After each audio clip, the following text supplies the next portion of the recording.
Cuando regresé del trabajo, encontré a mi esposa Elena sentada en la cocina, con los ojos llenos de lágrimas.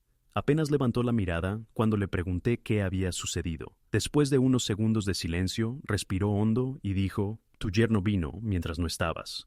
Su voz se quebró antes de continuar. Me gritó, dijo que lo habías traicionado por darle el ascenso a Álvaro en lugar de a él. Aseguró que eras un suegro injusto, que preferías recompensar a un extraño antes que apoyar a tu propia familia. Escuché cada palabra sin interrumpirla.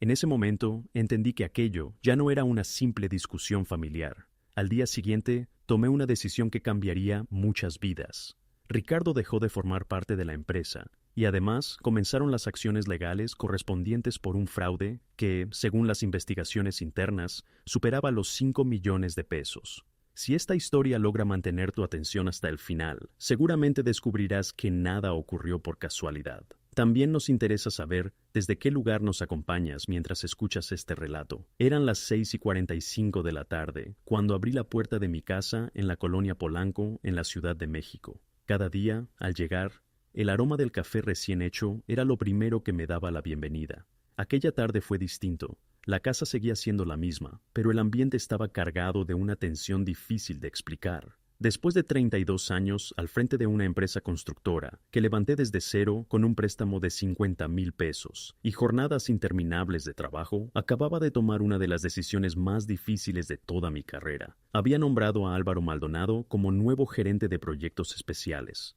Álvaro llevaba 12 años trabajando con nosotros. Había ingresado recién egresado de la UNAM como ingeniero junior y, desde entonces, cada ascenso que obtuvo fue consecuencia de su esfuerzo, su disciplina y los resultados que entregó en cada proyecto importante.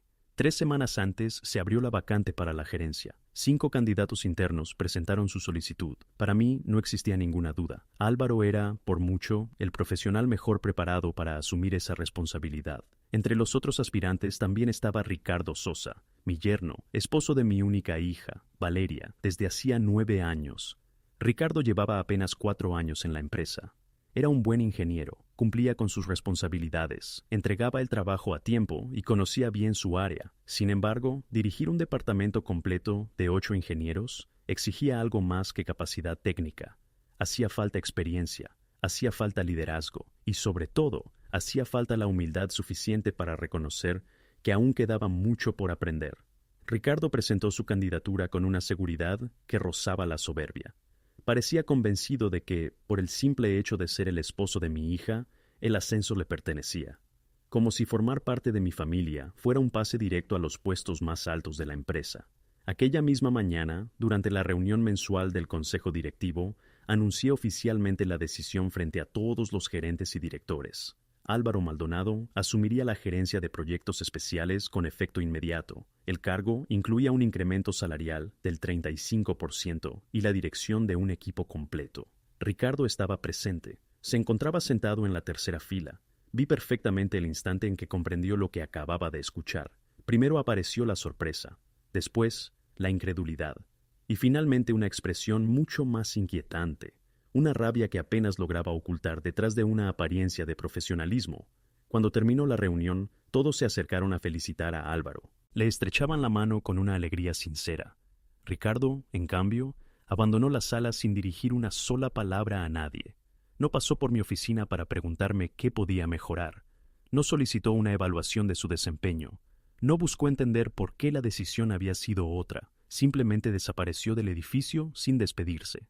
A mis 58 años, había pasado más de 3 décadas dirigiendo empresas y tratando con personas de todo tipo. Sabía que las decisiones difíciles nunca agradan a todos. También sabía que, en ocasiones, afectan las relaciones personales. Lo que jamás imaginé fue que esa decisión terminaría golpeando directamente a mi propia familia. «Elena, ya llegué», dije mientras cerraba la puerta principal y dejaba el portafolio junto al viejo perchero de la entrada. Nadie respondió. Solo encontré un silencio pesado. Entonces, escuché un sollozo. Era débil, entrecortado, pero inconfundible. Venía desde la cocina. Dejé las llaves sobre la mesa y caminé con rapidez por el pasillo. Con cada paso sentía cómo mi corazón latía más deprisa. Elena nunca había sido una mujer que llorara con facilidad. En 35 años de matrimonio, apenas la había visto romperse unas cuantas veces. Cuando falleció su madre, cuando nació Valeria, cuando perdimos el bebé antes de que nuestra hija llegara al mundo, cuando murió mi padre, y el día en que Valeria se casó con Ricardo. Al entrar en la cocina, la encontré sentada frente a la mesa del comedor. Tenía las manos cubriéndole el rostro. Sus hombros temblaban sin control. El cabello, siempre impecable, estaba completamente desordenado. Sobre la mesa había varios pañuelos arrugados y húmedos. Me arrodillé a su lado y aparté con cuidado sus manos. Sus ojos estaban hinchados y enrojecidos. No era el llanto de unos minutos. Llevaba horas intentando contener un dolor que ya no podía ocultar. ¿Qué pasó? ¿Te encuentras bien? ¿Ocurrió algo con tu hermana? Ella negó lentamente con la cabeza. ¡Fernando!, dijo con la voz completamente rota. Ricardo vino esta tarde. Escuchar el nombre de mi yerno en ese contexto hizo que todo cambiara. ¿Ricardo estuvo aquí? ¿A qué hora? Hace un par de horas, quizá un poco más. Valeria no estaba. Ya sabes que esta mañana salió muy temprano hacia Cuernavaca con los niños para pasar el fin de semana en la casa de campo de tu hermana Mercedes.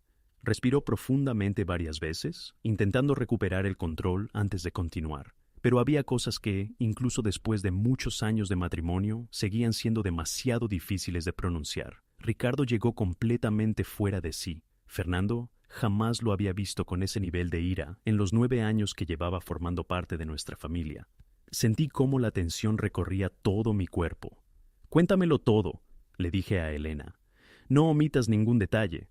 Ella tomó otro pañuelo de la caja que seguía sobre la mesa y se secó las lágrimas con movimientos lentos. Llegó alrededor de las 4:30 de la tarde. Yo estaba aquí mismo, preparando la cena para celebrar tu ascenso en la empresa. Pensaba sorprenderte con tu platillo favorito. Hizo una breve pausa antes de continuar.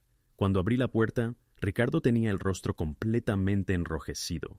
Sus puños estaban cerrados con tanta fuerza que los nudillos habían perdido el color. Entró sin esperar una invitación, como si esta también fuera su casa. ¿Qué hizo después? Empezó a caminar de un lado a otro por la cocina. Cada minuto levantaba más la voz. Decía que lo habías traicionado, que entregarle el puesto a Álvaro había sido una forma de humillarlo, delante de todos sus compañeros. Según él, querías demostrar públicamente que dentro de la empresa no tenía ningún valor. Cada palabra hacía que sintiera un peso mayor en el pecho. ¿Eso fue todo? Elena negó con la cabeza. No, dijo que siempre has tratado mejor a cualquier empleado que a tu propia familia. Aseguró que Álvaro es tu favorito porque nunca contradice tus decisiones, mientras que él tiene criterio propio, y eso, según sus palabras, te molesta. Su voz volvió a quebrarse. Después empezó a gritarme a mí. La miré en silencio. Fernando, me gritó dentro de esta casa, como si yo fuera responsable de lo que sucede en la empresa. Apreté los dientes intentando mantener la calma. Intenté defenderte. Le expliqué que siempre has tomado decisiones basándote en el esfuerzo y la capacidad de cada persona. Le recordé que Álvaro tiene muchos más años de experiencia y que sus resultados hablan por sí solos. Elena volvió a guardar silencio unos segundos. Respiró profundamente antes de continuar. Eso solo consiguió que se enfadara todavía más. Sentí un nudo en el estómago. ¿Qué dijo exactamente? Ella bajó la mirada. Me dijo que yo no entendía nada sobre empresas ni sobre negocios, que era únicamente una ama de casa y que no tenía derecho a opinar sobre asuntos que, según él, estaban muy por encima de mis conocimientos. Las lágrimas regresaron. También dijo que debía dejar de entrometerme y limitarme a ocuparme de la cocina, porque los asuntos importantes eran cosa de hombres. Aquellas palabras me golpearon con una fuerza imposible de describir. Sin embargo, respiré hondo. Lo último que Elena necesitaba era verme perder el control. ¿Hubo algo más? Ella asintió lentamente. Sí, y fue lo que más me preocupó. Esperó unos segundos antes de seguir.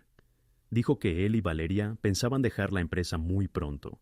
Aseguró que no iba a seguir trabajando para alguien que, según él, no respetaba a su propia familia. Continuó hablando con la voz apenas audible. Comentó que ya tenían varias oportunidades laborales esperándolos en Monterrey. Incluso presumió que su padre tenía contactos importantes en grandes constructoras de aquella ciudad.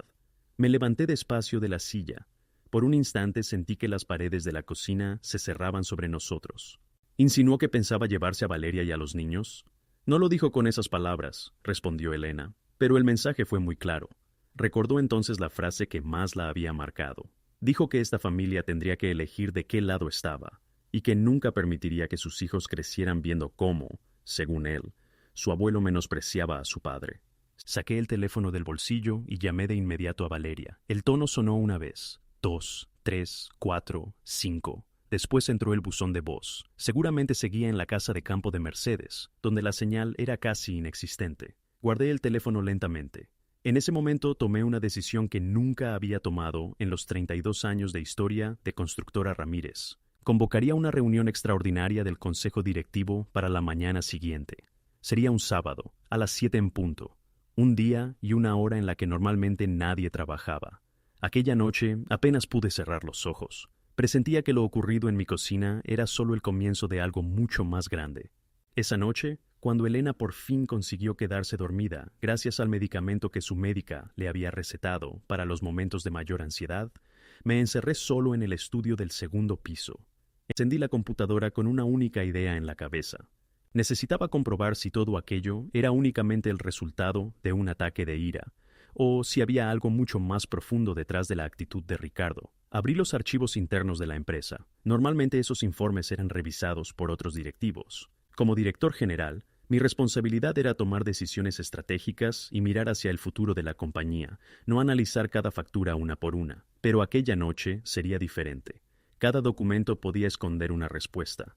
Entré en la carpeta correspondiente a los proyectos supervisados por Ricardo Sosa durante el último ejercicio fiscal. Había dirigido 3 obras importantes.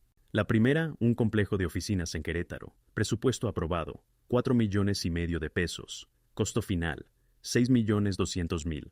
La diferencia era demasiado grande. Continué con el segundo proyecto, un desarrollo habitacional en Puebla. El patrón se repetía. Y en el tercero, una plaza comercial en Toluca, el resultado era incluso más preocupante. Cuando sumé las cifras, el exceso superaba los 5 millones de pesos. Aquello no parecía una simple mala administración. Decidí revisar cada factura: cemento, acero, cristales, instalaciones eléctricas, material hidráulico. Entonces apareció un detalle que cambió por completo la historia. En los 3 proyectos figuraba exactamente el mismo proveedor: Materiales del Norte. El nombre no me resultaba familiar, no pertenecía a nuestra lista habitual de proveedores. Busqué información de la empresa. El director aparecía registrado como Sergio Sosa Mendoza. El apellido llamó inmediatamente mi atención. Entré al perfil público de Ricardo en redes sociales. En la lista de familiares encontré el mismo nombre, Sergio, su hermano. Sentí un escalofrío. Todo comenzó a encajar. Durante meses, Ricardo había adjudicado contratos a la empresa de su propio hermano, mientras los costos aumentaban muy por encima de los precios normales del mercado. Tomé el teléfono. Eran las 2:30 de la madrugada. Llamé a Ricardo Mendoza, un auditor externo en quien confiaba desde hacía años. Necesito una auditoría completa, lo antes posible. ¿Qué tan urgente es? Mucho más de lo que imaginas. Aceptó comenzar de inmediato. A las 6:15 de la mañana recibí el informe. Las conclusiones eran demoledoras. Los materiales habían sido facturados entre un 35 y un 60% por encima de su valor habitual. Del sobrecosto detectado, 3,800,000 pesos no tenían justificación alguna. Con esa información llegué a la empresa antes de las 7 de la mañana. En la sala ya esperaban los miembros del consejo directivo, la directora de recursos humanos y la abogada corporativa. Gracias por venir con tan poca anticipación, dije al comenzar. Tenemos un asunto extremadamente delicado. Elena relató lo sucedido en nuestra casa, contó los gritos, los insultos y las amenazas que había recibido. Cuando terminó, el silencio dominó la sala. Don Ernesto fue el primero en hablar. Eso, por sí solo, ya sería un comportamiento completamente inaceptable. Respiré hondo antes de proyectar los documentos. Pero hay algo más. Mostré las facturas, los presupuestos, los reportes de auditoría y la relación entre Materiales del Norte y Sergio Sosa. La abogada revisó los documentos durante varios minutos. Finalmente levantó la vista. Estamos ante irregularidades financieras muy serias. En ese momento la puerta volvió a abrirse. Era Valeria. Tenía el rostro pálido.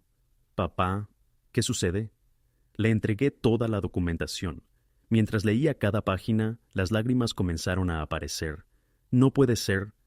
Antes de que pudiera decir algo más, se escucharon voces en el pasillo. Segundos después apareció Ricardo. Entró apresurado y se detuvo al ver a todos reunidos. ¿Qué significa esto? Siéntate, respondí con tranquilidad. Lo hizo, aunque su mirada ya reflejaba nerviosismo. Comencé por lo ocurrido en mi casa. Insultaste a Elena. Ella lo miró fijamente. Me faltaste al respeto dentro de mi propio hogar. Ricardo bajó la vista. Giré la pantalla del ordenador hacia él. Ahora, explícame esto. Su expresión cambió por completo. Reconoció inmediatamente las facturas, los contratos y el nombre de la empresa. Intentó responder. Puedo explicarlo, pero la abogada lo interrumpió. También revisamos la documentación relacionada con estas operaciones. El silencio se hizo cada vez más pesado. Valeria, incapaz de contener las lágrimas, se puso de pie. ¿Todo esto es cierto? Ricardo tardó varios segundos en responder. Finalmente habló en voz baja. Mi hermano y yo compartíamos parte del dinero. Nadie dijo una palabra. Don Ernesto rompió el silencio. Procedamos con la votación. Uno tras otro, los miembros del consejo levantaron la mano. La decisión fue unánime.